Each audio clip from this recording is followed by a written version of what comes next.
seorang Prabowo itu adalah memang pemimpin dan pembelajar kepemimpinan. Jadi dia sudah punya self image dan profile, saya ini pemimpin dan karena itu saya harus belajar dari kepemimpinan yang sudah ada. Itu pun juga sebetulnya kebalik. Elektabilitas Wiranto itu lebih tinggi dari Pak JK. Memang kursi Partai Golkar yang Pak JK jadi ketuanya lebih banyak daripada Partai Hanura. Kasus Mas Anies misalnya, ya. Mas Anies, ya kalau dia mau maju presiden lagi, memang dia harus belajar dari pengalaman panjang orang Prabowo dan pengalaman seorang SBY. SBY beruntung sekali ikut pemilu langsung sukses kan gitu kan. Tapi Pak Prabowo itu betul-betul mendaki gunung itu. Dan puncaknya adalah ketika kerusuhan Mei 98 itu kan beliau dianggap atau dituding menjadi bagian dari kerusuhan yang terjadi. Nah, perdebatan selanjutnya kan soal tema ini. Ada yang curiga, bahkan ada yang mengatakan Pak Prabowo terlibat, tetapi sampai sekarang yang tidak pernah terbukti juga ya, dan sudah dibantah ya.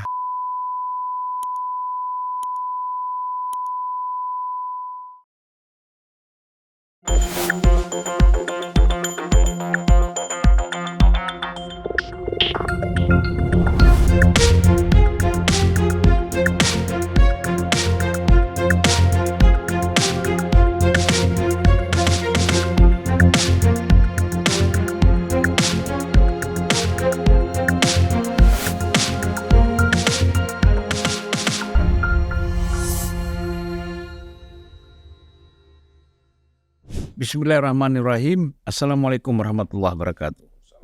Salam sejahtera buat kita semua. Salam juga untuk seluruh para penonton Unpacking Indonesia dimanapun berada. Saya kembali bersama dengan Mr. Q. Jelang pelantikan presiden. Jelang pelantikan presiden 20 Oktober. 20 Oktober. Kita tadi baru ngobrol yang Jokowi yang akan menyelesaikan tugasnya sebagai presiden. Betul. Sekarang kita mau ngobrol dengan yang melanjutkan iya. Presiden terpilih yaitu Prabowo Subianto yang sedang ditunggu-tunggu oleh bukan hanya bangsa Indonesia tapi juga dunia ini sedang menunggu pelantikan Pak Prabowo ini. Betul. Kira-kira bagaimana langkah-langkahnya ke depan, Mr. Q ya? Betul. Dan ini tentu presiden ini menjadi harapan. Setiap presiden baru itu pasti menjadi harapan ya. Nah, tinggal bagaimana membuktikannya. Betul. Apakah mereka bisa memenuhi harapan dari masyarakat atau dari baik nasional ataupun masyarakat secara internasional. Nah, Mr. Q ini bagaimana melihat sosok presiden kita ini? Mungkin Mbak seperti cerita Pak Jokowi ya, mungkin berangkat dari memori dulu ya Bang. Jadi memang ingatan saya tentang Pak Prabowo itu nggak lepas dari masa ketika beliau jadi tentara ya. Kan dulu rising star ya di militer Indonesia. Iya. Kebetulan juga ya beliau adalah menantunya Pak Harto. Presiden. Saya ingat waktu itu beliau di Kopassus dan Jen Kopassus. Lalu kemudian Pangkostrat. Pada waktu dia dan Jen Kopassus itu saya ingat Bang cerita pembebasan Sandera Mapenduma. Ya, jadi ada warga negara Indonesia dan asing yang diculik oleh UPM waktu itu dan pembebasan oleh Pak Prabowo, dan waktu itu disetarakan Kopassus dengan SAS, dengan pasukan-pasukan elit dunia lah. Kira-kira begitu. Kemudian yang kedua, waktu pertama kali Indonesia mencapai puncak Everest. Itu seingat saya timnya Pak Prabowo juga waktu Kopassus.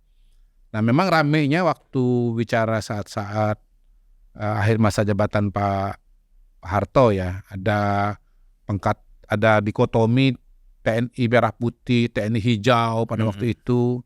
Dan puncaknya adalah ketika kerusuhan Mei 98 itu kan beliau dianggap atau dituding menjadi bagian dari kerusuhan yang terjadi. Nah, perdebatan selanjutnya kan soal tema ini. Ada yang curiga, bahkan ada yang mengatakan Pak Prabowo terlibat, tetapi sampai sekarang yang tidak pernah terbukti juga ya, dan sudah dibantah ya keterlibatan Pak Prabowo dalam kerusuhan-kerusuhan yang terjadi. Kemudian episode yang saya ingat lagi adalah ketika Pak Prabowo itu ikut konvensi Partai Golkar 2004. Beliau menjadi salah satu peserta pada waktu itu, belum berhasil. Tetapi saya kira itu menunjukkan bagaimana Pak Prabowo sudah kelihatan visi dan ambisi politiknya yang nyata ya dalam politik Indonesia. Dan disusul kemudian pendirian Partai Gerindra tahun 2009. Nah, tahun 2007 kalau nggak salah Pak Ahmad Muzani, Sekjen Partai Gerindra sampai sekarang, itu pernah ketemu dengan saya, kami ngobrol. Dia nanya pendapat saya, Mas Kodari gimana kalau Pak Prabowo maju presiden? Ya boleh, saya bilang bagus. Tapi partainya mana? Kita siapkan, Mas. Kejut lagi saya kan. Mas, itu udah 2007 saya bilang. Tahun depan udah pendaftaran loh, ini partai politik gitu. Gimana? Waktunya mepet. Sanggup nggak ini mendirikan partai dengan wilayah luas 2 juta kilometer persegi? Ini saya bilang sekian provinsi, sekian kabupaten kota, sekian kecamatan. Oh, sanggup Mas, sanggup, dia bilang gitu. Insya Allah ini kita bisa, kita mampu. Nah, dan memang luar biasa Bang, saya ingat waktu itu tiba-tiba di berbagai wilayah di Indonesia itu berdiri cabang-cabang Partai Gerindra. Ya. Dan kita ingat waktu itu salah satu kampanye yang paling masif itu adalah kampanyenya Partai Gerindra yang ada burung Garuda itu. Gitu, kalau Bang ingat itu. Dan itu ada terobosan pada waktu itu iklannya, ya standar iklan itu kan 30 detik lah ya, dan 15 detik. Itu bisa sampai 1 menit kalau nggak salah, bahkan 1 menit setengah itu kalau nggak salah itu ini pada waktu tahun 2009. Nah 2009 beliau berusaha maju calon presiden. Tapi 2009 wakil dulu. Wakilnya iya Bang. Ini Bang, bertahap ceritanya Bang. Oh iya. Ya, jadi beliau mau berusaha maju calon presiden. Tetapi karena Gerindra waktu itu cuma sekitar 4,5%, jadi perlu minimal 3 partai. Untuk bisa maju, nggak cukup 2 partai saja. Nah, waktu itu sudah mau koalisi dengan Partai Amanat Nasional, wakilnya Mas Tris ya, dan ditambah dengan P3. Tapi tiba-tiba P3-nya belok gitu, sehingga akhirnya nggak jadi.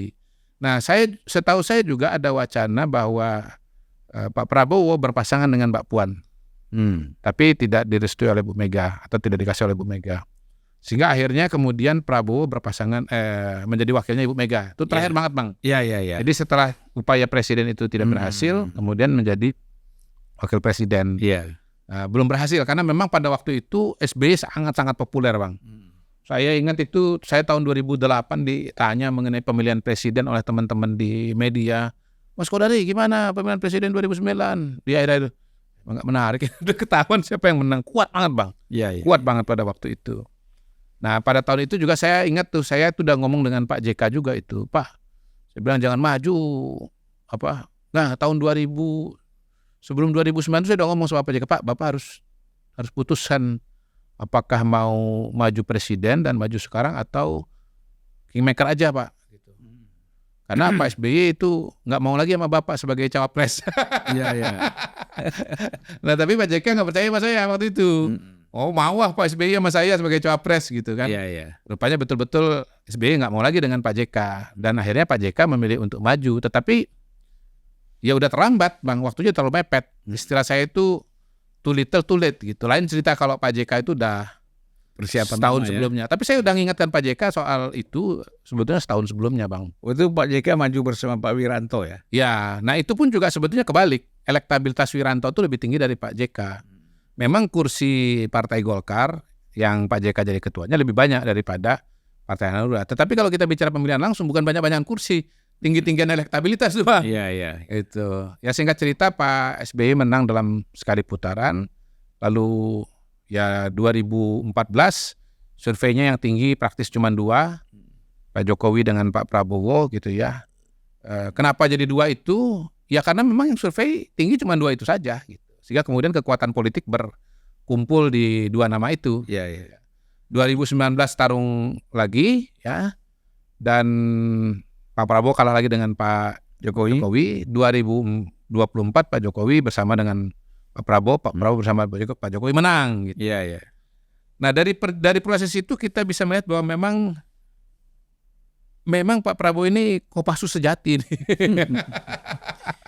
Kopassus sejati dalam pengertian bukan hanya secara fisik ya. Kalau soal secara fisik kan udah selesai lah ya. Beliau sudah pasukan terbaik lah itu.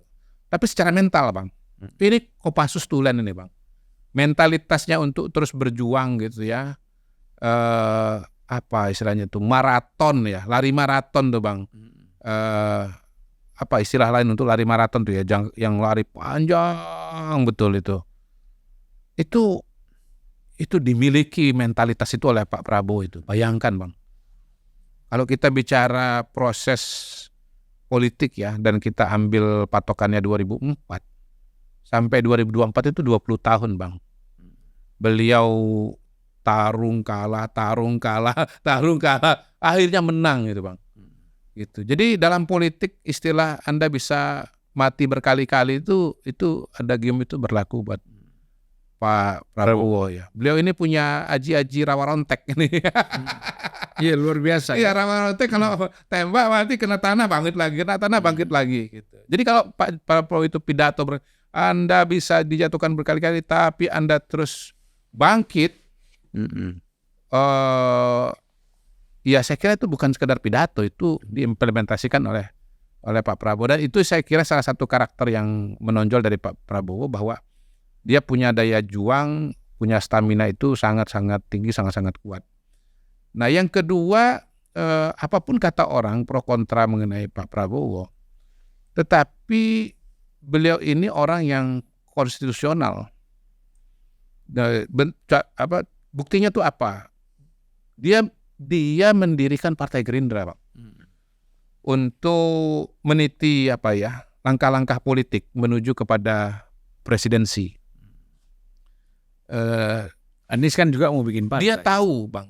Dia tahu bahwa ini aturan mainnya seperti ini, maka kemudian I follow the rules gitu kan, dengan cara apa? Dia ikut bahwa maju calon presiden harus punya partai politik. Ya ada miripnya juga dengan Pak SBY kan. Pak SBY mendirikan partai juga karena gagal kan sebagai calon wakil presiden tahun 2001 ya, 2022 bikin partai, 2002 bikin partai, 2004 ikut pemilu legislatif dan langsung menang pilpres ya, veni vici gitu.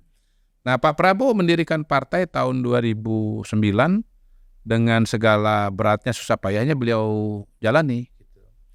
Jadi Pak Prabowo betul-betul dia pendukung demokrasi, dia tahu aturan main, dia mendirikan partai politik, dia berproses dengan begitu panjang, dan ini ya tentu jadi pelajaran apa yang Abang bilang tadi.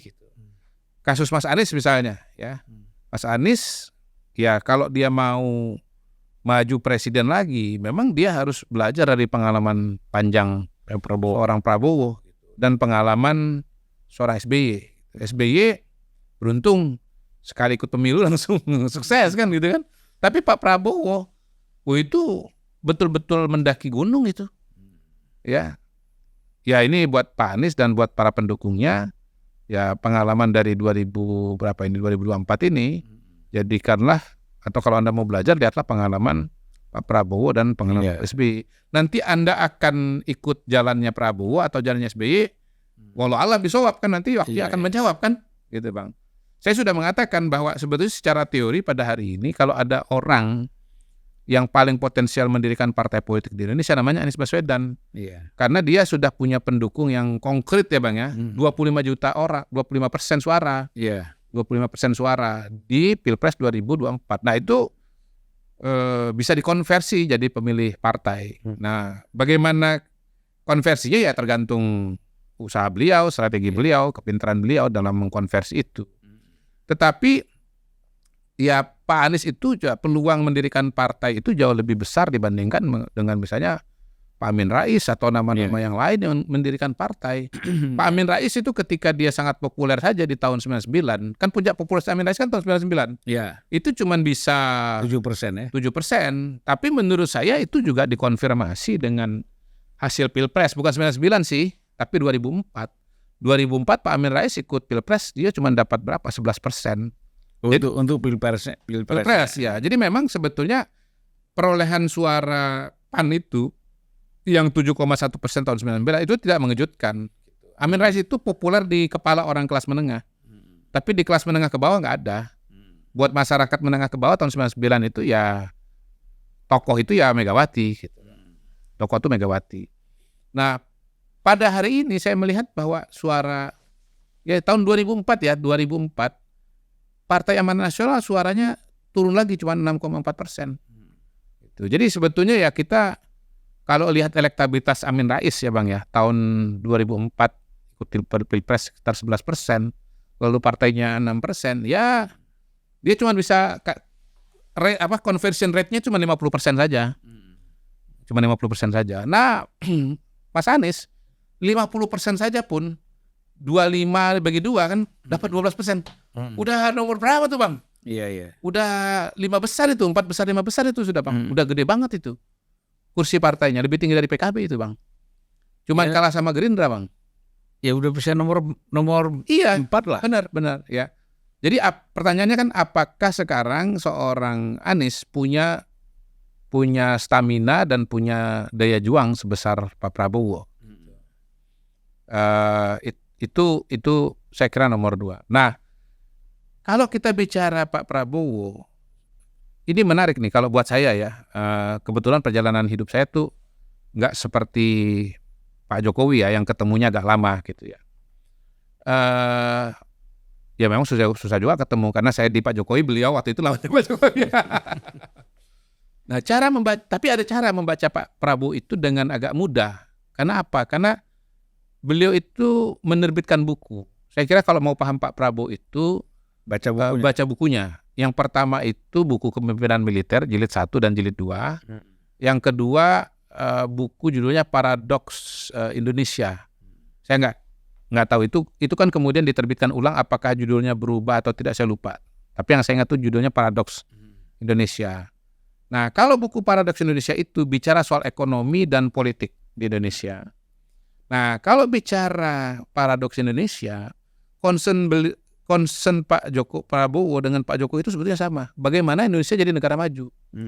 Jadi saya nggak heran kalau Pak Jokowi dengan Pak Prabowo itu klop. Kenapa? Mereka ini punya cita-cita yang sama, yaitu Indonesia negara maju. Iya. Kalau Pak Jokowi menyebutnya Indonesia emas, Pak Prabowo mungkin dulu kalau tahun 2009 itu menyebutnya Indonesia macan Asia. Itu dia. Sama aja itu sebetulnya kalau saya. Yang juga benang merah yang sama itu atau irisan yang kuat itu adalah soal kekayaan alam Indonesia untuk sebesar-besar kemakmuran rakyat Indonesia. Itu menonjol sekali di buku Paradoks Indonesia itu. Nah, itu yang diimplementasikan oleh Pak Jokowi dalam bentuk hilirisasi yang kita sudah bahas sebelumnya. Jadi Pak Prabowo pun begitu gabung dengan pemerintahan Pak Jokowi pada periode 2019-2024 itu menemukan apa yang dia cita-citakan, apa yang dia pikirkan dikerjakan oleh Pak Jokowi. Itu juga dinyatakan kan oleh Pak Prabowo kan dalam pidato-pidatonya kan. Wah, ternyata Pak Jokowi ini bekerja keras untuk rakyat, ternyata apa dikerjakan Pak Jokowi untuk kemakmuran rakyat gitu, bagi rakyat. Jadi itu yang sering saya pakai istilah bahwa Pak Prabowo dan Pak Jokowi itu saling menemukan satu dengan yang lain. Jadi ya duetnya ini nih duet yang sangat alami dan sangat mudah kalau menurut saya. Buku Kepemimpinan Militer 1 dan 2 itu bedanya kalau buku 1 Pak Prabowo bercerita tentang orang-orang yang pernah berjalan bersama beliau dalam perjalanan hidup dan perjalanan karirnya. Ada 3 kelompok, mereka-mereka yang pernah jadi atasannya, mereka-mereka yang pernah jadi rekan kerjanya, dan mereka-mereka yang pernah jadi anak buahnya. Dan itu detail sekali, Bang. Detail sekali. Berarti Pak Prabowo ini orang yang 1 setia kawan, 2 ingatannya panjang. Makanya jangan aneh-aneh sama Pak Prabowo. Diingat terus sama dia. Itu kesalahan Anies. Kasih skor 11 dari 100 itu, Bang. Diingat terus sama Pak Prabowo itu. Jadi ada cerita-cerita di mana Pak Prabowo itu ya cerita-cerita kecil lah. Lagi apel, ketemu dengan pelatihnya pada waktu itu. Dia ingat. Senior-seniornya dia lihat, dia ingat semua kelebihan-kelebihannya. Dia ingat semua ajaran-ajarannya. Jadi ini seorang pembelajar kehidupan, Bang. Dia mampu menarik saripati pelajaran. Dan bukan hanya dari pimpinan, tapi juga dari kolega dan dari Anak buah. anak buah. Itu menurut saya luar biasa tuh, 360 derajat Bang, lengkap banget gitu. Jadi dia bukan cuma belajar dari yang atas-atas, tapi juga dia belajar dari yang bawah-bawah. Kalau bawah kan realitas. Realitas Bang. Sama gini ya, bagaimana hal-hal yang kecil itu juga menjadi pondasi bagi pembelajaran seorang Prabowo. Nah, buku kedua itu tentang tokoh-tokoh dunia. Nah, jadi ini memang wawasannya betul-betul global Bang. Baik pemimpin masa kini, masa yang silam beberapa waktu yang lalu, katakanlah tahun 45 dan tapi ada juga sampai yang belakang Bang, ratusan ribuan tahun ke belakang gitu. Jadi seorang Prabowo itu adalah memang pemimpin dan pembelajar kepemimpinan. Jadi dia sudah punya self image dan profile, saya ini pemimpin dan karena itu saya harus belajar dari kepemimpinan yang sudah ada ahli strategi, ada yang raja, ada yang panglima. Wah Bang, dari segala macam latar belakang lah dan dari segala macam jenis peradaban. Nah, bagian kedua dari buku Kepemimpinan Militer Jilid 2 itu adalah buku-buku yang dia anggap penting, buku-buku tentang kepemimpinan, buku-buku tentang strategi militer gitu ya. Jadi ini menunjukkan dia seorang pembaca buku, seorang pembelajar dan seorang yang sangat-sangat intelektual. Jadi kalau bicara wawasan ya lengkaplah sudah Pak Prabowo itu. Wawasan kehidupan dari atasan, anak buah dan kolega, wawasan ilmu pengetahuan dari biografi para pemimpin-pemimpin dunia dan dari buku-buku hebat dalam dunia militer, dunia strategi dan dunia kepemimpinan. Jadi kalau kita bicara tentang pemimpin yang intelek yang berwawasan sangat luas, ya Prabowo adalah orangnya. Itu Kan memang kita mengalami kesulitan bagaimana dalam diri seorang militer, di samping dia memahami strategi politik ataupun perjuangan militer yang lainnya yang secara luas, tapi juga dengan mempunyai intelektualitas. Ini kan sulit nih. Dalam diri Prabowo itu ini ada. Ini kan berarti sebenarnya ini satu kekuatan untuk kita bisa maju ke depan. Ada aspek yang memang militeristik, ada aspek rasionalnya gitu. Kalau Mr. Q melihat begini, orang kan khawatir dengan yang namanya militer. Ini jangan-jangan Prabowo jadi otoriter. Nah, apakah intelektualitas yang dimiliki oleh Prabowo itu bisa misalnya bukan mengaburkan paling tidak mensinergikan dua elemen ini. Saya melihat Pak Prabowo itu sepenuhnya seorang politisi sipil pada hari ini. Ya, jadi militer itu adalah latar belakangnya, masa lalunya, mungkin itu berpengaruh terhadap cara pandang dia terhadap bagaimana mengelola pertahanan Indonesia. Melihat kan beliau berulang kali tuh di bukunya mengatakan negara itu harus kuat, militernya harus kuat, karena kalau kita nggak kuat kita bisa dijajah oleh orang lain. Dan saya melihat itu berangkat dari patriotisme beliau yang sangat-sangat besar apalagi kan memang keluarganya kan keluarga pahlawan, paman-pamannya meninggal karena perang melawan Belanda kan gitu, kakeknya sehingga dia adalah orang yang punya pengalaman langsung betapa tidak menyenangkannya penjajahan dan karena itu tidak boleh Indonesia itu berada di dalam jajahan negara asing kan. Jadi dia intinya militer itu harus kuat. Nah, saya melihat itu membantu dia untuk memetakan persoalan-persoalan militer. Tetapi kalau bicara politik dan pemerintahan, sepenuhnya seorang yang sipil dan seorang demokrat. Kembali kepada diskusi kita sebelumnya bahwa dia mendirikan partai politik dengan susah payah dan dia menjalani proses-proses politik yang juga susah payah, maju lagi. Kalau dia bukan seorang demokrat Bang, menurut saya dia akan nggak menempuh jalan itu. Iya. Dia nggak akan lari, dia nggak akan menggunakan jalan yang sulit itu, Bang. Ya, entah jalan apa yang dia pakai, ya, entah mungkin nggak mungkin soal yang lain lagi, tetapi dia tidak akan menempuh perjalanan yang dijalani sejauh ini. Artinya apa? Dia itu true believer kepada demokrasi, dan dia percaya bahwa demokrasi itu akan memberikan kesempatan dan memberikan jalan asal orang itu teguh, asal orang itu punya stamina dan punya daya juang yang kuat. Iya. Kan tidak banyak orang yang berkali-kali mencalonkan diri jadi presiden ya. Iya. Misalnya Pak Wiranto. Iya, betul. Itu Ya yang kan? barusan saya mau ngomong. Sekali udah boleh. Ya. Pak JK 2 kali lah dengan Wapres. Ya, dengan Wapres. JK juga begitu. Iya. Sekali udah nggak bisa lagi. Iya. Amin Rais sekali. Iya. Ya. Jadi Prabowo ini kan berkali-kali. 4 kali sampai 2009 sampai 2024 kan. Iya. Artinya kan ini luar biasa. Iya. Seperti Mr. Q bilang tadi ya. Ini tidak mudah untuk menjadi seorang Prabowo. Iya. Dalam proses dia mencapai apa yang dia capai pada hari ini kan. Betul.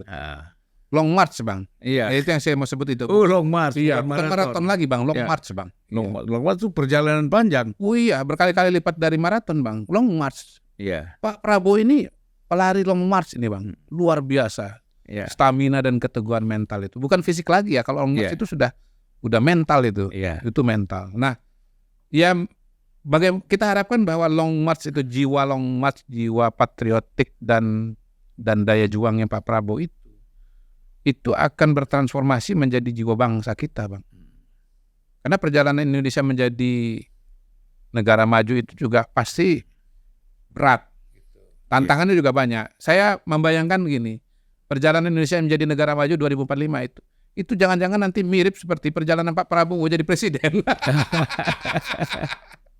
Gitu, Bang. Ya. Jalan jurang, jalan jurang, naik lagi jurang lagi gitu. Gitu, Bang.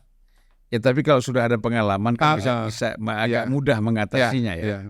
Nah, kan ada menjelang pelantikan ini ada beberapa statement yang Pak Prabowo menarik. Pertama, dia mengatakan bahwa negara kita ini perlu mempunyai pertahanan yang kuat. Ya. Aspek hankam. Ya. Kita memang perlu, dia bilang ada infrastruktur, ada macam-macam. Betul. Ya kan? Betul. Semua kita perlu. Tapi pertahanan ini harus menjadi perhatian serius. Gitu. Ya. Itu satu. Kemudian yang kedua, dia mengatakan bahwa kita harus selesaikan secara serius itu persoalan korupsi dan narkoba kan. Iya. Termasuk ketiga mungkin masalah intelijen kita yang selama ini lebih banyak dalam daripada kerja ke dalam daripada untuk memperhatikan musuh-musuh kita yang dari luar. Iya kan? Nah, ini kan sangat menarik gitu ya, Mr. Q. Nah, Mr. Q melihat ini bagaimana? Sebetulnya gini, kita nggak boleh lupa bahwa Pak Prabowo itu mungkin obsesinya adalah kita menjadi bangsa maju, juga menjadi negara, menjadi manusia Indonesia bangsa yang kuat. Karena itu makan bergizi gratis. Saya lihat itu kan untuk membangun kualitas SDM. Saya lihat beliau juga punya concern yang besar soal soal kesehatan. Jadi pendidikan kesehatan itu akan dilanjutkan bahkan lebih dioptimalkan lagi oleh Pak Prabowo. Kemudian pendidikan kesehatan, ya itu hal-hal yang akan menjadi perhatian besar dari Pak Prabowo ke depan. Saya yakin itu akan sangat-sangat diperhatikan. Intinya dia ingin masyarakat kita bangsa kita menjadi bangsa yang berkualitas, kita menjadi negara yang maju. Jadi menjadi Indonesia Raya, Bang. Indonesia Raya. Jadi the great Indonesia itu adalah mungkin itulah cita-cita seorang Prabowo kalau kita sederhanakan. Bagaimana Indonesia menjadi bangsa dan negara yang great. Itu makanya partainya aja Partai Gerakan Indonesia Raya. Jadi Gerindra itu Gerakan Indonesia Raya itu adalah gerakan yang dibuat untuk menjadikan Indonesia Raya maju, berkembang, besar ya. Jadi negara besar. Gitu, Bang. Jadi ya mudah-mudahan bisa tercapai ya, sehingga nanti kita akan mengenang beliau sebagai Prabowo the Great, seperti kita mengenal Alexander the Great. Wah. Saya kira bisa lah. Saya kira bisa. Tapi yang penting jangan diganggu lah. Orang ganggu cara berpikir boleh, berdebat, berpikir, mengkritik itu boleh. Tapi jangan mengganggu untuk menggagalkan. Ya, ya. Ini saya kira bahaya. Ya, dalam konteks itulah makanya beliau juga membangun koalisi yang besar ya. Karena tahu ini pekerjaan besar, harus dikerjakan gotong royong dan perlu kebersamaan. Apalagi kita mau mengejar target-target ekonomi yang juga tinggi, pertumbuhan ekonomi 8%. Kalau tidak ada stabilitas, kalau tidak ada kerjasama, maka kemudian pertumbuhan itu akan terhambat, bukan dari luar tapi dari dalam, Bang. Iya. Jadi ya saya melihat bahwa sebagai seorang patriot, Pak Prabowo menekankan persatuan dan kesatuan bukan hanya untuk keutuhan Indonesia, tetapi juga agar menjadi mesin atau menjadi dasar bagi rencana-rencana pembangunan yang lebih kuat dan lebih maju. Ya makanya para pengkritik, pengamat, Ya, yang terasa seperti oposan itu, termasuk partai-partai politik yang ada di luar, itu marilah bersama-sama kita mensukseskan pemerintahan ini, kita menuju kemajuan, ya. Sebab, tapi saya kira nanti gini ya, ilustrasi aja. Rocky Gerung nanti kalau nggak ada Pak Jokowi ngomong apa ya kira-kira? Ya, ya karena kan setiap hari kan narasinya kan menyerang Pak Jokowi. iya, iya. Nah, sekarang Pak Jokowi nggak presiden lagi. Iya, iya. Mungkin nyerang Mas Gibran kali. Wah, kan nggak menarik jadi. Ya kan? Baik Mr. Q. Oke, Ya, kita udah 30 menit juga nih. Ya. Makasih, Bang. Bermanfaat. Amin. Sampai jumpa lagi. Insyaallah. Ngobrol-ngobrol lebih banyak lagi. Amin. Saya sekali nanti kita ngomong profil artis ya. Oke, Bang. Oke, terima kasih. Assalamualaikum.